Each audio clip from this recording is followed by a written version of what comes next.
Welcome to LegalEaseonMe, where we make the complicated legal things simple and easy to understand. Because what we can't have is you confused about what you're supposed to do.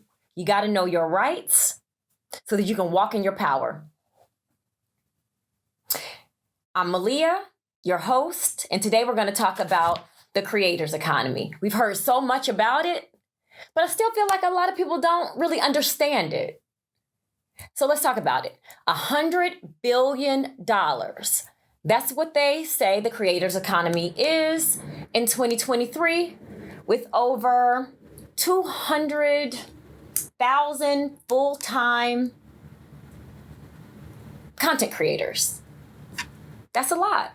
I mean, think about that. Over 200,000 full-time content creators making enough money through social media platforms to live on. That's phenomenal. What's not so great is the disparities within the creator's economy. That's also what I want to talk about. Obviously, I'm a Black woman. So this is especially important to me, to really dig in and understand how everyone can participate, engage, and benefit from this $100 billion industry that is just really getting started. So let's talk about it. The creator economy, by definition, is an ecosystem, which means there's not just one way to do it. There's not just one place, one platform, and we know that just because of the variety of social media platforms that we engage with every day. But also in terms of the types of content creation and the ways that content can be monetized through social media, there's so much variety even there. So why is it that only 35% of this $100 billion industry is being occupied by Black and brown people? It's curious. I don't know. I mean, it's just interesting. So we know we're creating, we're sharing, and monetizing content through digital platforms. We have YouTube, Instagram, TikTok. And then we have all of the tools that folks use to further democratize digital media in this creator's economy. Things like Canva, ChatGPT. Now, let me just put a pin right here. The efficiency that creators gain by the use of these tools is not only life-changing with respect to being able to produce and create content, which gives you leverage with respect to how quickly you can strike deals with brands and how efficient you can be in meeting deadlines and meeting expectations, and not only that, from a timing perspective, but just how much more professional content creators can be in their creative processes.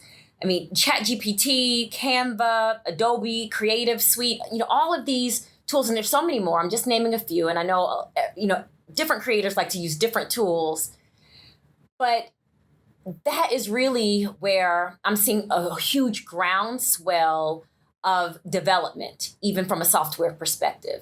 When I look at the different industries, I'm from the healthcare industry, digging in just about at the knee depth within the creator's economy, but already just seeing such a difference in the energy in the creative space with respect to software and technology development, even in AI. Like I was talking about ChatGPT and how much of a game changer it is with respect to how content creators work and how brands are disseminating and receiving the information that they need to better understand their customers.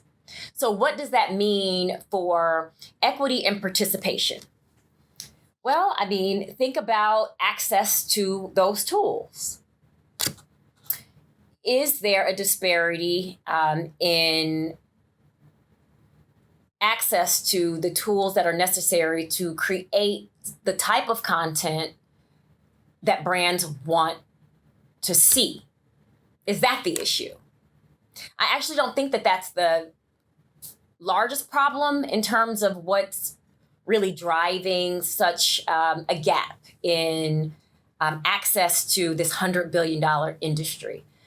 What I think it is representation at the highest levels of leadership at big box brands, in the C-suite. I mean, I know we're really just starting to see this role called the chief marketing officer at different brands. Whaler just announced the hiring of a new chief marketing officer who happens to be a Black woman. But that's not the norm. And so the decision makers at brands sitting in leadership positions, how are they making the decision about what the company culture, what the brand's culture will be around DE&I? And we know right now, DE&I is like a dirty word because of all of the pressure. Like, let's just call it what it is. 2020, huge groundswell.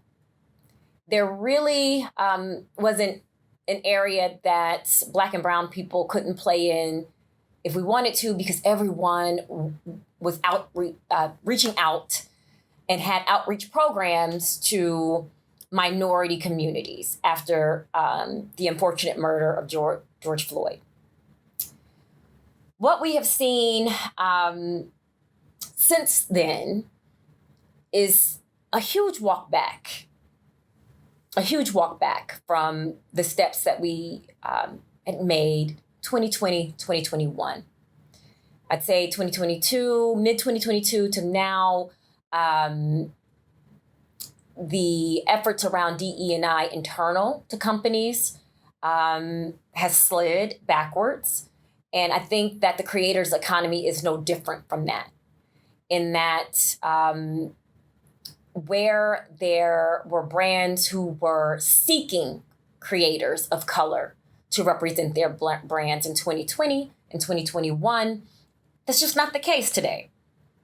And that's fine, because I don't like to just talk about problems. I like to talk about solutions, legal solutions. So what are some legal solutions to battling this disparity? And let me make a correction. I said 35% of the digital economy is made up of Black and brown creators. That's not actually true. What I meant to say was 35% Black and brown creators are earning 35% less revenue compared to their white counterparts. So let me say that correctly. And I actually think that's more important than the way I said it the first time, because we want to get where the money resides, right? And there is a dramatic dip in the amount of money that brands are willing to pay creators of color. That's a fact. That's the data. And that stat comes from a McKinsey study. So I'm not just spouting off here. That is what the data is telling us. African Americans are underrepresented amongst top creators. Not getting the same looks, not getting the same deals. What do we do about it? Before we move forward to solutions, Nielsen's report says that African Americans consume more digital content. So consuming, it's not new, right? We understand that happens in other areas too. That historically, minorities, specifically Black and brown people, tend to drive culture, tend to drive trends, tend to be trendsetters. So it's not surprising that Nielsen's report shows that Black and brown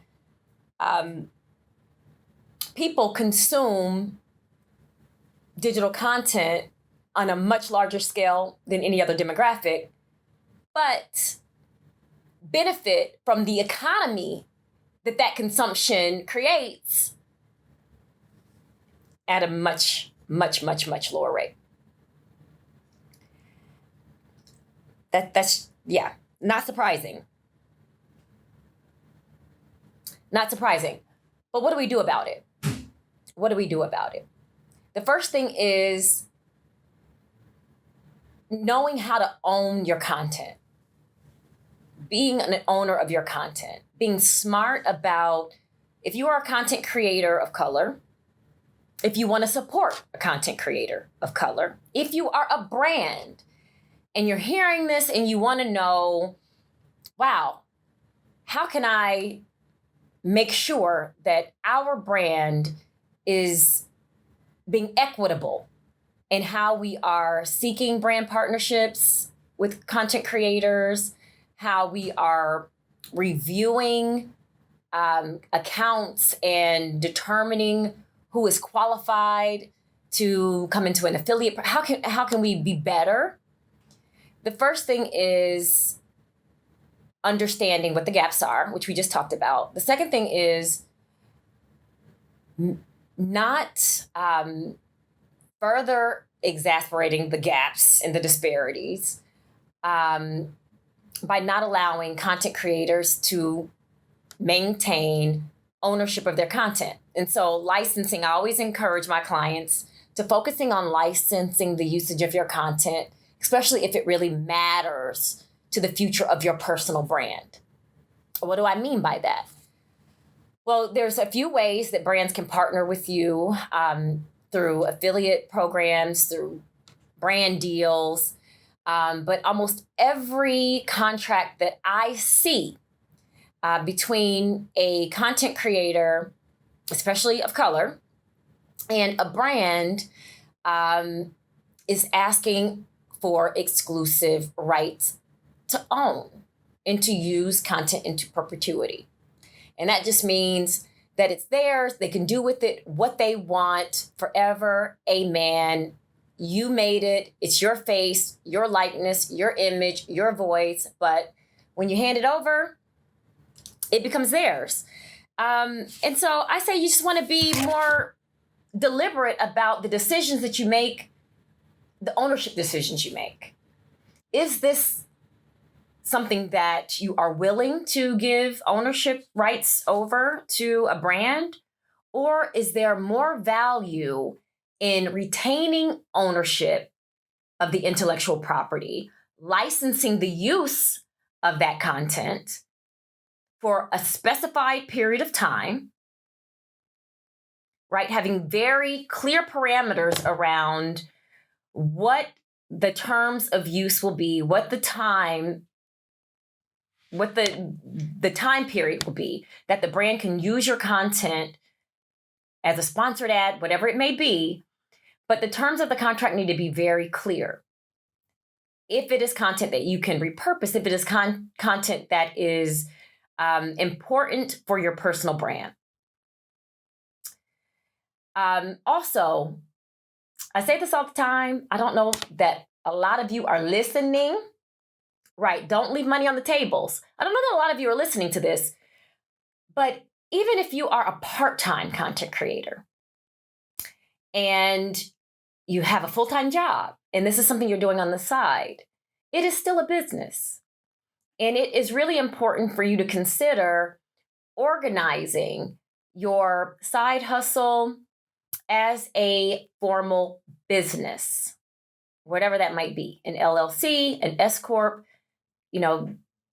Talk to an attorney, an accountant about which structure is going to be most beneficial to you based on what your short and long-term goals are.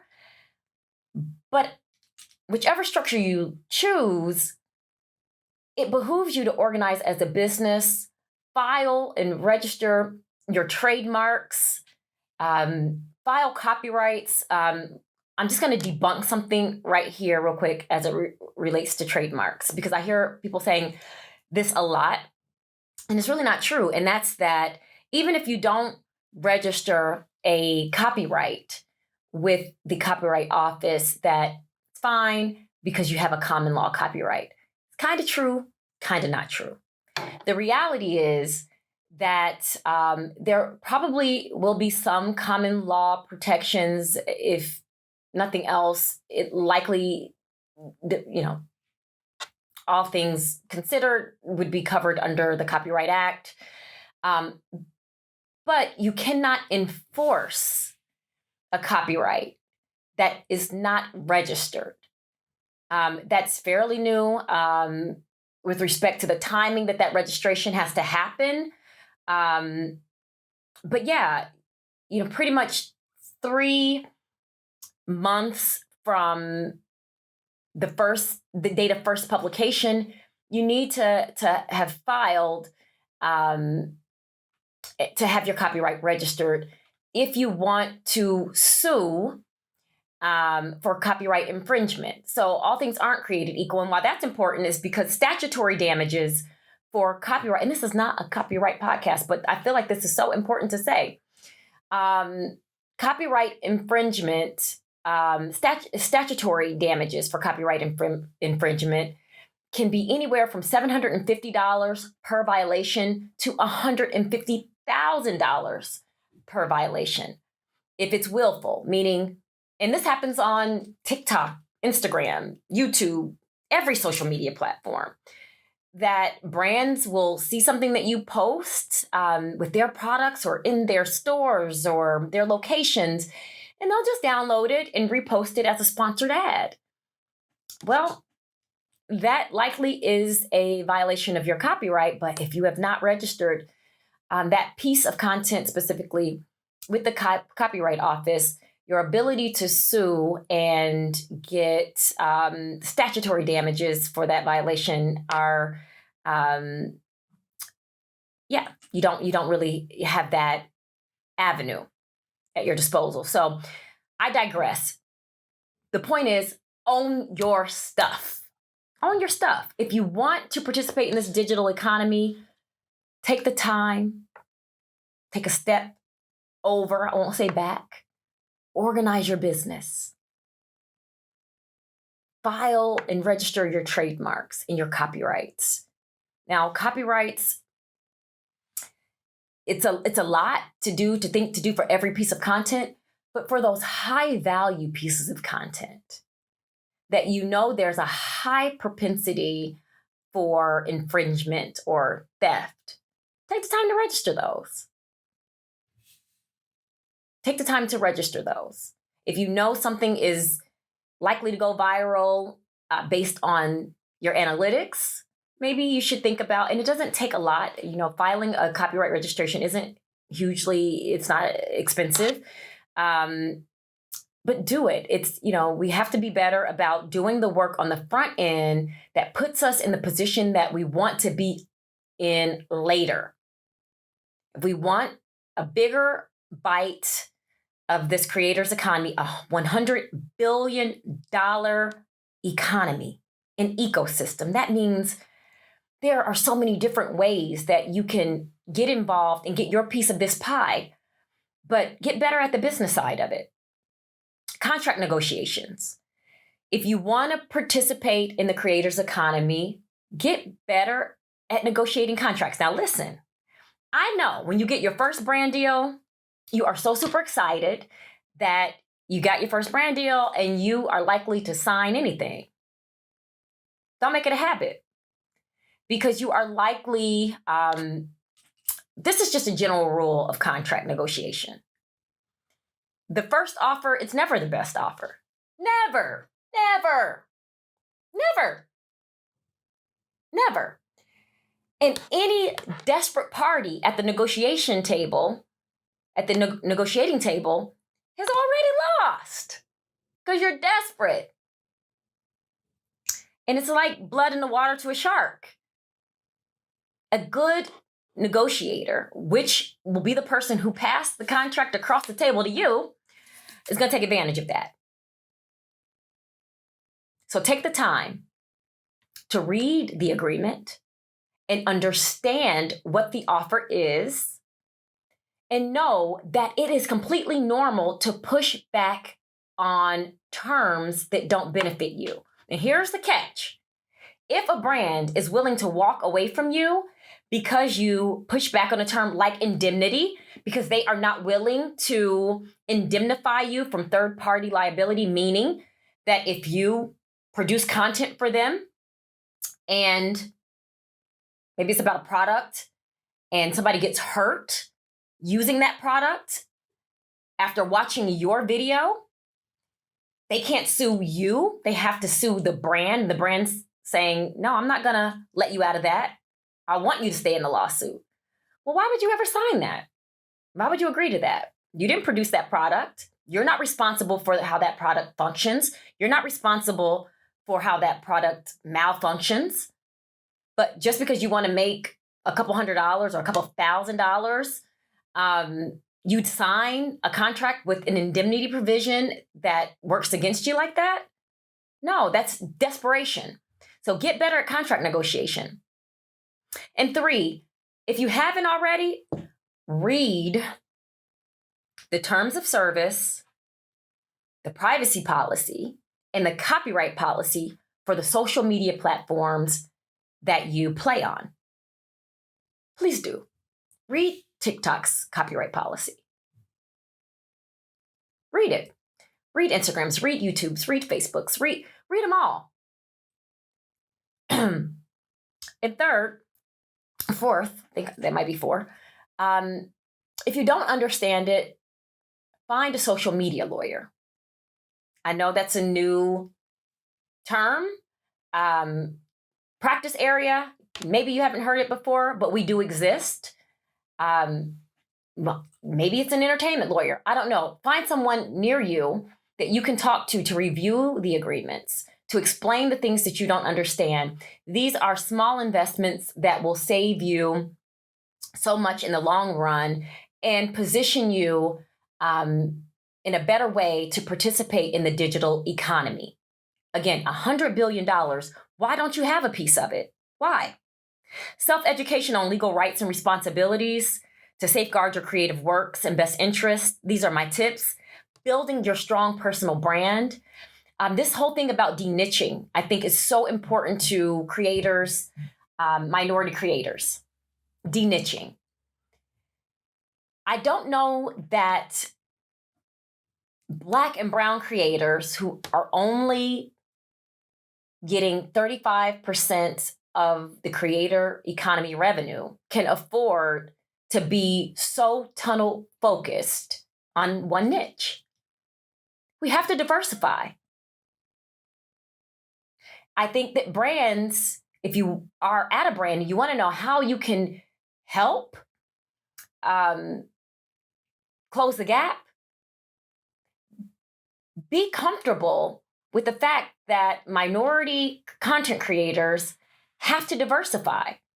So if you're looking at a profile, if you're looking at a UGC content creator's portfolio, and it's not niche, if it is diversified, understand that that person may be choosing to do that to get more visibility and more of an opportunity to participate in the digital economy. It doesn't mean they're scattered. It doesn't mean that they're unfocused. It means that they're demonstrating that they can do more than one thing. Because doing one thing has never worked for some of us. All right. Well, that is Legalese on me, and it is truly on me because I am actually a Black woman content creator who will take a bigger bite out of this digital creator economy.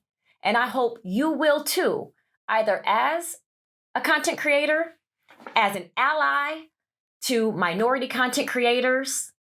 But remember that if you want to know your rights and responsibilities, come here. Legalese on me. We got everything you need to make the complicated legal things simple and easy to understand. Talking all things legally. Legalese on me. For entrepreneurs and content creators. Legalese on